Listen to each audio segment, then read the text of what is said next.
దర్శన్, సమీర ఇద్దరు కూడా గుడికి వెళ్తారు. ఇక పెళ్లి చేసుకోవడానికి అన్ని ఏర్పాట్లు కూడా పూర్తి చేసుకుంటారు. పంతులు గారు కూడా అక్కడికి వస్తారు.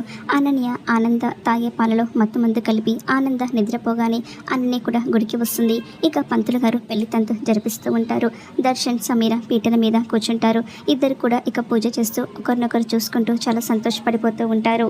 ఇక శరణ్య బయటికి అలా నడుచుకుంటూ వెళ్తూ ఉంటుంది. ఉన్నట్టుండి తన కుడి కన్ను అదిరేసరికి ఇదేంటి ఉన్నట్టుండి కన్ను ఇలా అదురుతుంది, ఏదైనా అపశకునం జరగబోతుందా అని మనసులో అనుకుంటూ అలానే నడుచుకుంటూ వెళ్ళిపోతూ ఉంటుంది.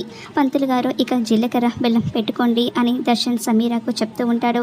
ఇక ఇంతలో ఉన్నట్టుండి శరణ్యకు మళ్ళీ కుడి కన్ను కొట్టుకుంటూ ఉంటుంది. ఇదేంటి కుడి కన్ను అదే పనిగా కొట్టుకుంటూనే ఉంది, ఏదైనా అపశకునం జరగబోతుందా ఏంటి అని కంగారుగా ఇక సమీర ఇంటికి వెళ్దాం అని సమీర ఇంటికి వెళ్తూ ఉంటుంది. ఇంతలో సమీర తన పని మనిషికి ఫోన్ చేసి తాలిబొట్టు బాసికాలు ఎక్కడ ఉన్నాయి అని నిలదీస్తూ ఉంటే ఆవిడ మీ హ్యాండ్ బ్యాగ్లోనే తాలిబొట్టు పెట్టానమ్మా, బాసింగాలు కూడా అక్కడే ఉన్నాయి అని పని మనిషి సమీరాతో ఫోన్లో మాట్లాడుతూ ఉంటుంది. ఆ మాటలన్నీ కూడా శరణ్య విని షాక్ అయిపోతూ ఇక ఏంటి తాలిబొట్టు అంటున్నావు, ఏం జరుగుతుంది అని పని మనిషిని గట్టిగా నిలదీస్తూ ఉంటుంది.